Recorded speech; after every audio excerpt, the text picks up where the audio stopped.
Gandhinagar public school में UPSC 2023 की परीक्षा उत्तीर्ण करने के उपलक्ष्य में विद्यालय के पूर्व छात्र राजन नवनीत सिंह को विद्यालय मैनेजमेंट द्वारा सम्मानित किया गया है।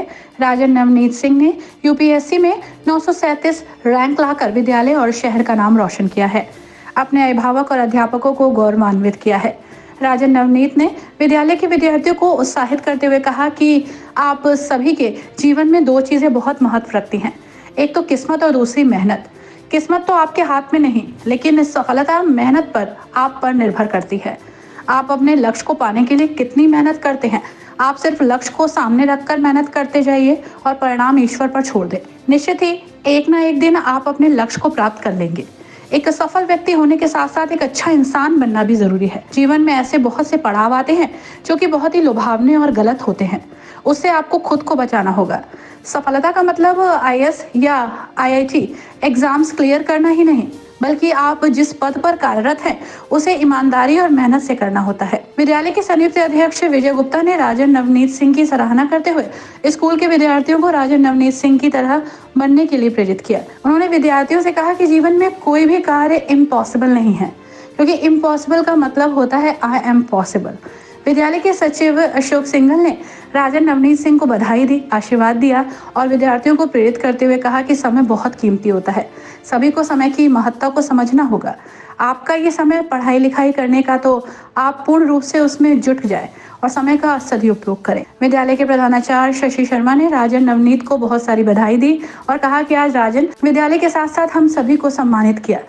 स्कूल के समय छात्र छात्राओं को प्रेरित करते हुए कहा कि स्कूल एक ऐसी जंपिंग जैक है, आप उसमें जितनी स्ट्रेंथ डालेंगे उतनी ही कामयाब होंगे। इस स्कूल टाइम का पूरा इस्तेमाल करें, पर इसका मतलब ये नहीं कि किताबी कीड़े बन जाएं, पढ़ते ही रहें। आपको अपनी पर्सनालिटी की ग्रोथ को भी बढ़ाना है, जिसके लिए खेल और को करिकुलर एक्टिविटीज़, एकेडमिक एक्टिविटीज़ सभी में भाग लेना है। अंत में सभी आगंतुकों का धन्यवाद करते हुए विशेष रूप से राजन नवनीत सिंह के माता पिता का अभिवादन किया गया। विद्यालय की उप प्रधानाचार्य सुश्री गुरविंदर सिंह ने कार्यक्रम को सफल बनाने के लिए पूरा सहयोग दिया। मंच संचालन का जिम्मा श्रीमती सोना रस्तोगी ने उठाया। चीज ये होती है कि जो तुमने गोल बनाया है उसका तुम्हें बारे में पता भी होना चाहिए। यूपीएससी सुन लिया, आईएएस सुन लिया, वो बहुत कॉमन फ्रेज होता है, ठीक है। तो ये भी पता होना चाहिए कि हाँ, अगर मैं आज यहाँ आया हूँ तुम लोगों के बीच में, तो पहली बात मैं बहुत इलीट कैटेगरी वाला बंदा हूँ नहीं। मैं ऐसे ही बैठा हुआ रहता था। मैं अभी भी अगर थोड़ा भी घबराऊंगा बात करते हुए, तो वो पीछे टीचर्स बैठे ना, मेरे बीच में जो बैठे, इनकी वजह से मुझे तुम लोगों से कोई फर्क नहीं पड़ता, क्योंकि मेरे लिए तुम बच्चे हो। और मैं 1 साल टीचर के रूप में दिल्ली गवर्नमेंट में मैं टीजीटी कंप्यूटर साइंस के रूप में कार्यरत रह चुका हूँ, तो मुझे पता है बच्चों से कैसे डील करनी है। लेकिन अभी भी मैं अपने उन टीचर से डरता हूँ। अब लिटरली यहाँ पर इतने माथुर सर खड़े हुए हैं, मतलब 4th क्लास में ये सबसे पहले मेरे से इंटरेक्शन हुआ था सर का, और बहुत ही सख्त टीचर लिटरली जिससे खौफ खाते हैं।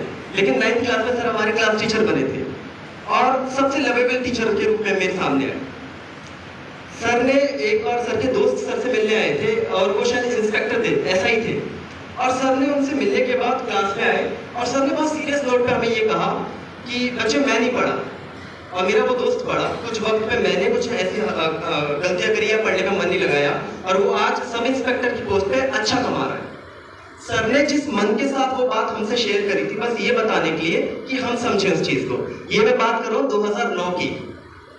2009 में मैं 9th क्लास में था और सर मेरे क्लास टीचर थे। मुझे आज भी एक क्लास में अपना क्लास टीचर कौन था वो सब याद है। 1st क्लास से लेकर 3rd क्लास तक रेनू मैम मेरी क्लास टीचर थी। एक बात ये भी कही जाती है कि जो आपकी माँ होती है, she is your first teacher, but accordingly your teacher is your second mother. जब आपकी तो जैसे रेनू मैम के सामने मैं आया था 1st क्लास में, तो मुझे तो उसमें अपनी माँ ही दिखती थी हमेशा से। तो मैं उनको लेता भी उसी तरीके से, घर में मम्मी मारती थी, यहाँ पे अगर टीचर मार रही है तो मुझे कोई फर्क नहीं पड़ता था, और मैं पिटा हूँ। इसमें कोई दो राय नहीं है कि मैं आपसे बीच में से निकल कर आया हूँ। तो I was the always elite one, the class topper, जिसने बिल्कुल पढ़ने के अलावा कुछ और किया ही ना हो। मैंने हर चीज करी, और मैं इस चीज को इसलिए कहना चाह रहा हूँ आप सभी बच्चों से, ताकि आप उससे ज्यादा रिलेट कर पाओ। बहुत अलग मानकर मत चलो। कई लोग इसमें जो बैठे हुए हैं बहुत शैतानी करते होंगे, कुछ 2-4 थप्पड़ खाकर आए होंगे आज टीचर से, है ना, सुबह सुबह प्रेयर में कुछ कांड किया होगा, मैंने सारी हरकतें की है, बट हाँ एक दायरे में रहकर, वो बहुत जरूरी है। अपना दायरा आपको याद रहना भी बहुत जरूरी है। मेरे इस जो भी मैं आपसे शेयर करूंगा वो मैं अपनी जर्नी शेयर कर रहा हूँ। मेरे पास बहुत स्पेशल नहीं है। अगर मैं आपको ये बताने बैठ गया कि मैंने प्रिपरेशन फेज में क्या क्या किया, वो आपकी समझ से परे होगा। क्योंकि जिस प्रिपरेशन की यहाँ पर बात की जा रही है, अगर उस एग्जाम को निकालने के बाद मैं यहाँ पे खड़ा हूँ, मेरा इतना सम्मान हो रहा है, तो आप समझ सकते हैं कि उसमें बहुत मेहनत लगती है, लेकिन उसके लिए उम्र भी चाहिए होती है। मैं बैठकर आपको वो उस फेज की बात बताऊं जो 2018 के बाद मैंने अकेले सही है, मेरे पेरेंट्स ने देखा है। मतलब this lady is crying right now, ठीक है, मेरी माँ अभी बैठ के रो रही है, उन्होंने मेरे को रोते हुए देखा है बहुत, या मैंने उनको रोते हुए देखा है। 2020 वाज द ईयर और मैं यूपीएससी के इंटरव्यू में गया था। It was my second attempt at that time, ठीक है, और बहुत अच्छा कर चल रहा था। और जो आपकी एक तो सबसे गलत हरकत ये हुई थी इस वक्त पे कि पूरी दुनिया को ये पता चल गया कि मैं इंटरव्यू दे रहा हूँ। एंड यूपीएससी में प्रीलिम्स होता है, मेंस होता है। 12 लाख बच्चे यूपीएससी के प्रीलिम्स में बैठे, मेंस में 15,000 और इंटरव्यू में मात्र 3,000 बच्चे बैठते हैं, जिसमें से 1,000 सेलेक्ट होते हैं फाइनली लिस्ट में। तो मैं 3,000 में आ चुका था, तो सबको ये लग रहा था कि हाँ 1,000 में भी आ ही जाएंगे। तो लोग आपको चढ़ा भी बहुत देते हैं, और जब इंटरव्यू में नहीं हुआ तो सब विड्रॉ करते हैं एकदम। क्योंकि यहाँ पर मुझे पूछा जा रहा है, मेरे अलावा 2,000 बच्चे जो इंटरव्यू में थे, आज जानता भी नहीं कोई कौन है।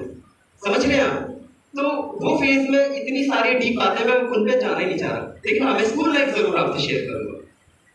स्कूल लाइफ में जैसे मैंने बताया कि मुझे अभी भी ना अपने टीचर से मिलने का बहुत मन था। मुझे अभी 2-3 जगह और बुलाया गया था, ठीक है, और वहाँ पे मेरे पेरेंट्स ही गए थे, मैं कहीं पर गया ही नहीं, क्योंकि मेरा कोई खास इंटरेस्ट था नहीं कि हाँ जाके अवार्ड दूँ। मेरी अवार्ड यही था कि जो मुझे पद मिला। अगर मैं पहली ज्वाइनिंग करूँगा तो assistant commissioner of income tax होगा, जो कि बहुत अपने आप में बहुत बड़ा पद होता है। हमारे स्कूल में जब मैं छोटा था, मुझे बहुत शौक था जो यहाँ पर आकर मैं आपसे समक्ष अपनी बात कह रहा हूँ, मुझे ऐसे लोगों को सुनने का बहुत मन था। मैं आज भी याद कर सकता हूँ, हमारे यहाँ पर DIOS को बुलाया जाता था, डिस्ट्रिक्ट इंस्पेक्टर ऑफ स्कूल्स। शायद ही उस वक्त में मेरे साथ के बच्चों में पता होता है कि DIOS की फुल फॉर्म क्या होती है, लेकिन मुझे मम्मी से पूछने का बहुत शौक था, मम्मी DIOS क्या होता है? कि बेटा वो PCS अधिकारी होते हैं। द्विवेदी सर उस समय हुआ करते थे 2008 के करीब। मुझे उनको बहुत सुनने का शौक था, तो मुझे लगता था कि यार ऐसा कौन सा बात है कि यार सब लोग पीछे पीछे घूम रहे, वो बहुत अच्छा लगता था और मैं बहुत ध्यान से बात सुनता था। उसके अलावा सबसे प्रेरणा स्रोत जो रहा, मतलब मेरे पेरेंट्स और टीचर्स के अलावा भी मुझे जो सुनने का शौक था, वो हमारे प्रेसिडेंट सर थे, आरपी सिंघल सर।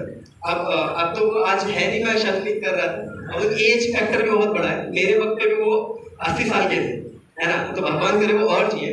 लेकिन वो जब यहाँ पर खड़े होकर बात कहते थे ना, तो मेरे आसपास भी बच्चे कहते थे यार कितना पका है, और ये कॉमन है। मैं शायद 2 मिनट और ज्यादा ले लूंगा तो पीछे से बात आएगी, यार क्यों पका रहे हो सर, अब हो गया, है ना, बोलोगे? तो सब हर कोई बोलता है तुम्हारी एज है। हाँ जी बाजी कुछ कह रहे हैं?